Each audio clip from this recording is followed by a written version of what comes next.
What's up YouTube? Jeremiah Hersey here, and welcome to my new series on Power Apps. In this video, we're not going to build any Power Apps to get started with. We're going to start talking about what the different Power Apps that you have the availability to create. I'm also going to show you how to sign up for a developer plan, which is going to give you access to create applications inside of Power Apps. It's also going to give you a Power Automate license as well, so you can play around with Power Automate. So as we think about applications, most people think about applications on your phone and where you can click buttons and actions happen.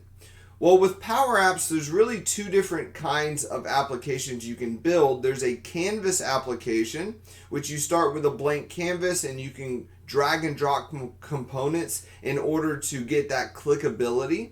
And then there's also model-driven applications, which are really designed for data entry and data monitoring. So as you go to build these Power Apps, you really kind of think about what are my users going to be accessing these applications for. Is it designed specifically for data entry, or are we just going to be monitoring a process? Or do we want some aesthetically pleasing app where the user is going to push buttons and actions are going to happen associated to those clicks? When we think about Canvas app versus model-driven applications, really the main difference that you need to be aware of is the type of data source that you have access to. With model-driven applications, they can only use Dataverse at this time. So Dataverse is a cloud-based database from Microsoft, and so model-driven applications are designed off of Dataverse. So you have to build your tables and your columns and really structure your data first for a model-driven application. With a Canvas application, you don't need any data structured. You can connect to multiple data sources and build the structure out with inside of the Canvas app. There's over 130 different connectors. Some of them are standard, others are premium that you'll need a premium license to connect to. It just depends on what your data source is and how you're going to use these applications. Now, once again, in this video, we're not going to build an application today. We're going to get you set up with a developer license. This is a free license from Microsoft that's going to allow you to build these applications and also use Power Automate as well, which is a automated workflow or a scheduled workflow that you can attach inside of your Power Apps. If you look in the description down below, there's a link to go to the developer page where you can sign up for a developer license. So go ahead and click that link in the description and let's go ahead and get started. So here we are inside of the Power Apps developer page, and it's going to ask us, do we want to get started with from scratch, or if we already have an existing company Power Apps license, do we want to add a development environment? And so for this demonstration and continuing on, I'm going to be using my development environment. So what we're going to do here is we're going to add a development environment to this Power App license. And so I'm going to click on Add a Development Environment. It's going to ask me to start a free trial, so we're going to go ahead and start the trial here. So really the only thing that you have to do is to choose the country that you're from, and so based on my geolocation, it did default to the United States, and we're going to go ahead and click Accept. Now, once you click Accept, it's going to go ahead and bring you to the Power Apps homepage. The other way to get there is to go to make.powerapps.com. So make.powerapps.com will bring you to the homepage of the Power App portal. So one of the main things that you have to take into consideration is the environment in which you're in. And so if you look in the upper right hand corner here, you're going to see the environment location.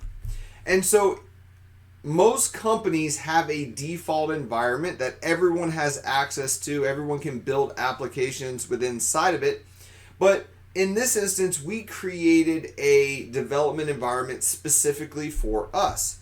And so if you click on the environment, you're going to see all the environment that you have access to here. And so notice I have the two. I have my personal environment, the one that I just created. I also have my work environment as well. And so most people with Power Apps license through their company is going to have this default environment that you have access to. But for these videos, we're going to be using our personal environment. Now, one of the main things you have to remember is that whatever environment you create the application in, that's where it stays unless you migrate it. So I'm going to be creating the applications with inside of my personal environment, but you can switch back and forth depending upon your needs. So I'm going to make sure I'm on my personal environment, and you'll also see it up here as well. So as we go to create these applications, we're going to look at two different types in this video series. We're going to look at canvas applications. We're also going to look at model-driven applications and the differences between the two. Once again, model-driven applications have to be designed, the tables and the data structure first for model-driven applications. With a canvas application, you're going to start with a blank canvas and you're going to build it out as you need. So what I want you to do is take a look over here on the left-hand side. So you're going to see several tabs that allow you to transition through the different areas with inside of Power Apps. So we're just going to talk about what each of these are. So there is a create section. This is where you're going to create your applications. It's going to ask you what type of application that you want to create. So there is Canvas app, there's model-driven applications, and there's also something called a wizard application. And so this is where you start with data, and Power Apps is going to build a Canvas application for you. And we'll do that in the next video. But for today, we're going to just talk about the different areas within inside of the Power Apps main page and where to access the different information. The application portion is where you're going to see all of the apps that you've created. Once again, you have to make sure you're in the correct environment. Whatever environment you build these applications in, that's where it's going to stay unless you move it. We also have the tables. So these come with standard tables that are created by Microsoft. So Microsoft has looked at common business applications and designed tables and columns within inside of those tables that most companies are going to leverage. And so as you go to build out that model-driven application, you don't necessarily have to create tables unless you absolutely need to. There's a lot of pre-built tables with columns inside of those, and I'll show you those here in a minute. The next section are flows. This is where you're going to access your Power Automate workflows and create them. They can be used inside of your Canvas app and your model-driven application as well. As a best practice, you'll see down here solution. So as you go to build out multiple applications and flows with inside of a specific work project, solutions are a great way to manage all of the resources with inside of that project. And not only that, but it gives you the availability to migrate those solutions to different environments, such as taking it from development to production. So best practice is to create a solution, and we'll talk about that in the next video as we go to build out the different components of the Canvas app or the model-driven application. They can all be included inside of that one solution, and then you can migrate that solution out. So let's go take a look at the tables. So we're going to select tables over here on the left-hand side. And what you're going to see are a lot of pre-built tables. So I'm going to go ahead and I'm going to sort these here.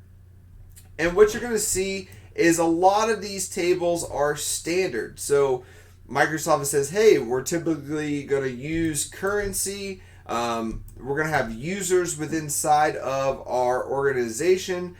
We also have contacts, account types. So there's a lot of pre-built tables that we can take advantage. Let's take a look at the account table and see what it has inside of it.